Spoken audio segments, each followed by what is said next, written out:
Hi, good morning, everyone. Welcome back to the series of all about English. Stifle அப்படின்னு ஒரு verb. Stifling அப்படிங்கிறது adjective. இப்போ இந்த verb என்ன அப்படின்னாக்கா suppress something, கடுமையான ஒடுக்குமுறையை கையாள்வது. For example, you can stifle a cough or stifle a sneeze. தும்மல் அடக்கிறது, இருமல் அடக்கிறது, இந்த மாதிரி அடக்குமுறை. இது இப்போ நான் தவறுதலாக உங்களுக்கு சொல்லியிருக்கேன். அடக்குமுறை என்பது நம்ம உடனே என்ன பண்ணுறோம், மனிதர்களை அடக்குவது, போராட்டத்தை அடக்குவது, அதெல்லாம் தான் நம்ம சொல்லியிருப்போம். அதுக்கும் இந்த ஸ்டைஃபிள்ங்கிறத நம்ம பயன்படுத்தலாம்.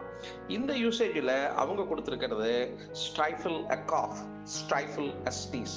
தும்மல், காஃப்னா இருமல், ஸ்னீஸ்னா தும்மல். இந்த ஸ்னீஸ் அண்ட் காஃபை அடக்குவதை ஸ்டைஃபில் என்று பயன்படுத்தலாம்.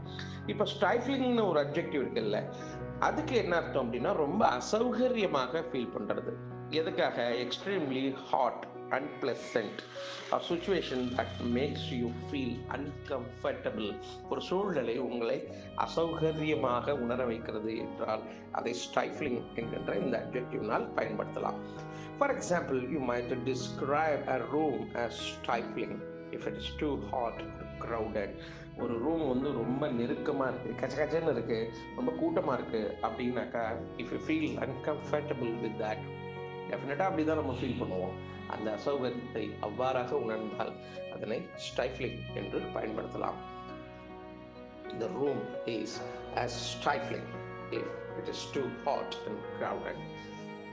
இவங்க இதை சென்டென்ஸாக கொடுக்கல, நீங்கள் இதை இப்படி பயன்படுத்தலாம்.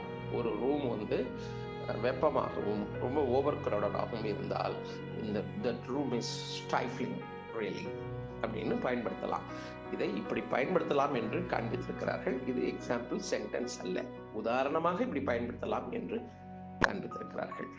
மீண்டும் நாளை சந்திக்கலாம்.